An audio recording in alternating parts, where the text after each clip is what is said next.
Ladies and gentlemen, welcome to Nurse Demo Kick Come and Speak Wrestling episode 19, where I'll be showing my gameplay of WWE 2K16 featuring The Big Show vs John Cena for the United States Championship in a submission match.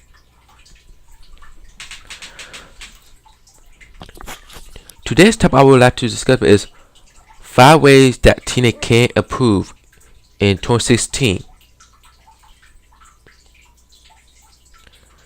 The almighty Cena have fallen. Ever since Hogan and Baszler went amok in Cena and left the company for dead with some truly horrible decisions, the outfit has been struggling to survive, let alone compete with WWE.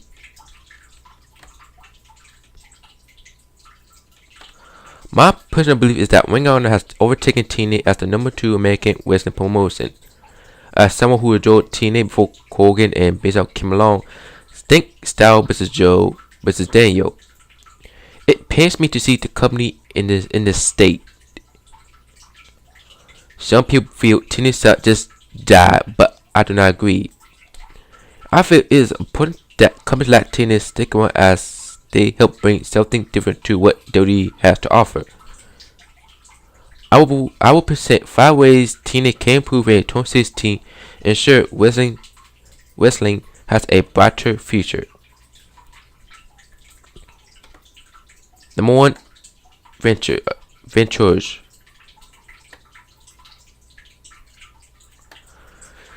TNA for cost-cutting measures has begun to tape shows from Universal Studios only, except in the build-up to Bound for Glory. That is not a horrid idea, but it is very important to note that TNA's taping schedule means they tape episodes almost 2 months in advance. 2 problems, spoilers, and talent morals. TNA needs to start house shows again, keep ticket prices low, and attracting more viewers.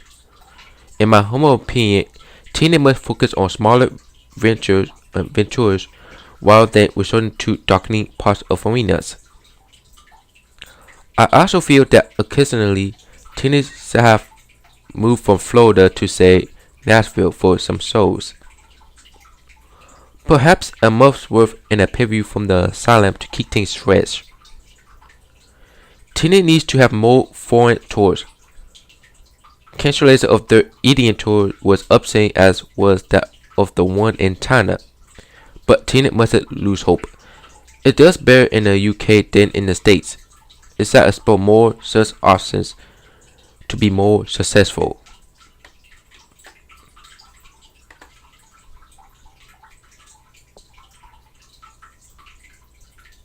Number 2, the X divisions.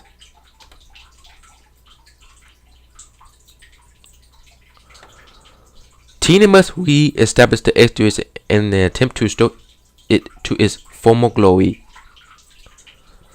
One of the major reasons for TNA's success was the X division. Such talent as AJ Styles, Christopher Daniels, Kazarian, Jay Lethal, Curtis Creed, Arthur Aries, Chris Sabin, Alex Shelley, the list goes on and on and on. The talent that TNA present in this division made a magnet for hardcore fans of the independent circuit, and the asset presented in the ring was breathtaking. The Ultimate X match shall not work on paper, but such performance made it perfect. Seriously, go to YouTube and watch AJ Styles vs Daniels vs Joe.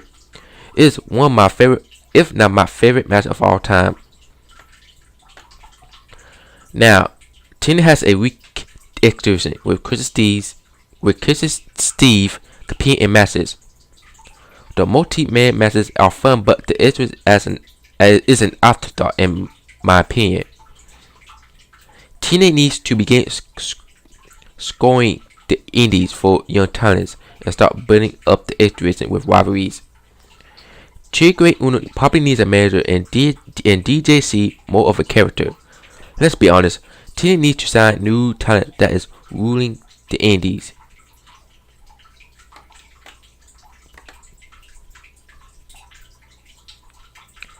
Number three, less former WWE stars.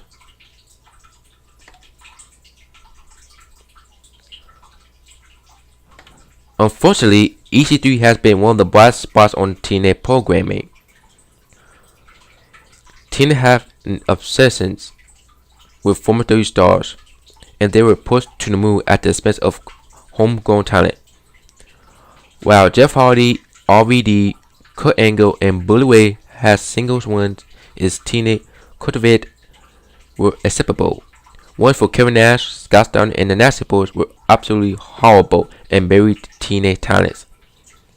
The last of EC3 are homegrown and deserve more of the spotlight. Samoa Joe was booked so poorly that when he joined NXT, he was being used as the lowest one of the Beatdown Clan stable, jobbing left and right and center. While Kurt Angle and Mr. Kennedy, or in which we call him Mr. Anderson, occupied the main spots. TNA has the potential to use dirty stars to put over home talent. The last of Bobby Roode, Dennis Storm, and lastly, seriously, he has improved so much, still have a lot of potential.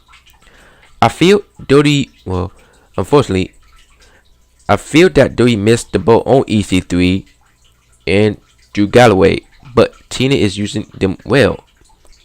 I believe TNA South built a long-term feud between the two to keep viewers hooked and save the match. And a Drew Galloway victory for Bound Glory, and what if done right will sell tickets.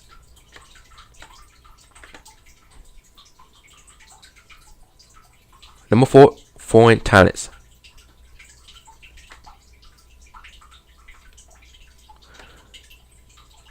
The man to save TNA, I would probably say Will Ospreay, Will Sabre Jr.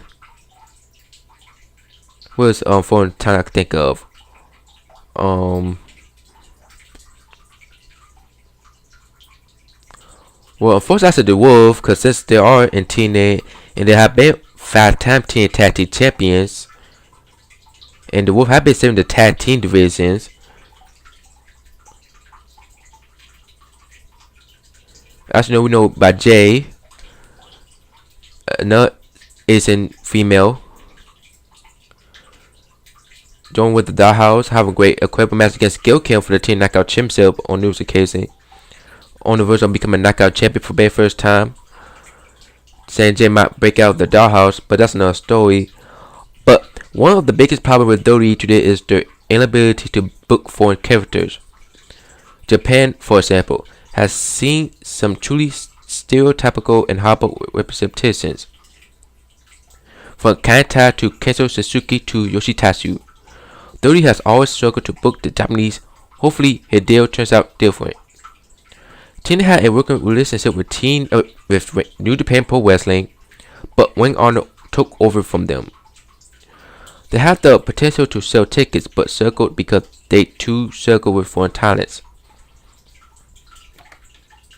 If TNA can turn around this one and enter a world relationship with AA, Triple AA, or Lucha Underground, or Pro Wrestling, Noah, or DDT, their water will spend, and with the right booking, they will succeed. By promoting foreign talent, they will provide fans to something different, something that will make them stand out from the crowd of American indies. TNA could stop by signing Zack Sabre Jr., but that's wishful thinking.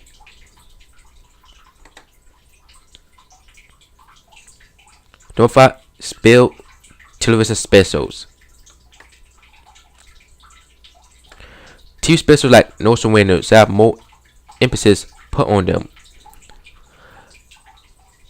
I agree with TNA's decision to cut down on pay-per-views and limit them to 2, but this does not mean that TNA shall stop hosting specialized events.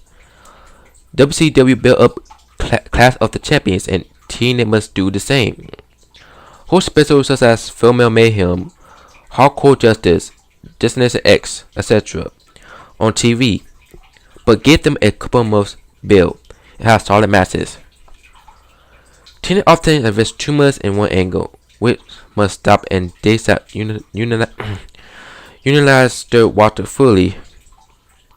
TNA tried to do some specialized episodes this year, but due to the lack of build, they feel like normal Impact episodes.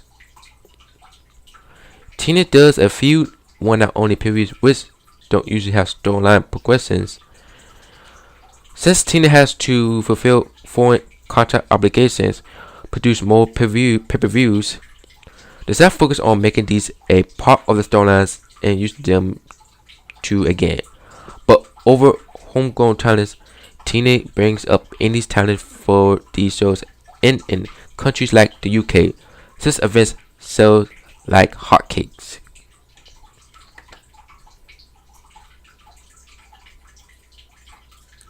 This might talk about 5 ways that TNA can improve in 2016.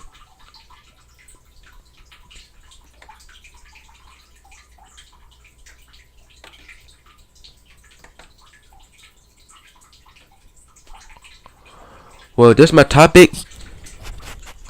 This was the episode of Keep Come and Speak Wrestling, episode 19.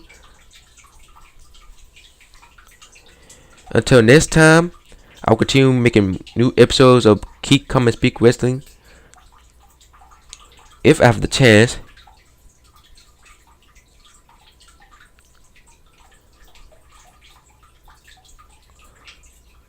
Well, I hope you guys have a great day. Until next time, I will see you again. Goodbye.